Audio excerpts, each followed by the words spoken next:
অনিয়মিত ঋতুস্রাব বা মাসিকের সমস্যায় রোগীর শারীরিক ও মানসিক লক্ষণ এবং হরমোনের ভারসাম্য ফেরাতে হোমিওপ্যাথিক চিকিৎসা দেওয়া হয়।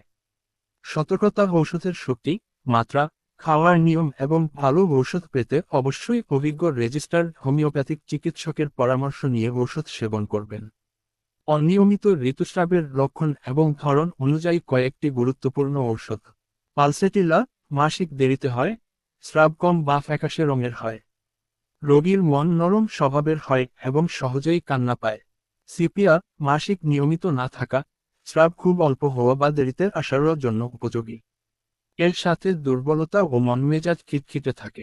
ল্যাকেসিস: রক্তে জমাট বাঁধা কালচে স্রাব ও তলপেটে প্রচণ্ড ব্যথার ক্ষেত্রে কার্যকর। ক্যালকেরিয়া কার্বনিকা: অতিরিক্ত রক্তক্ষরণ ও অতিরিক্ত দুর্বলতা অনুভব হলে এটি ব্যবহার করা হয়। অব্রোমা রেডিক্স: জরায়ুর নানা জটিলতা ও অনিয়মিত স্রাবের সমস্যায় মাদার টিংচার হিসেবে প্রায়ই দেওয়া হয়। ভিডিওটা ভালো লাগলে অন্যদের সাথে শেয়ার করে নিতে পারেন অথবা আপনার মতামত কমেন্টে জানাতে পারবেন।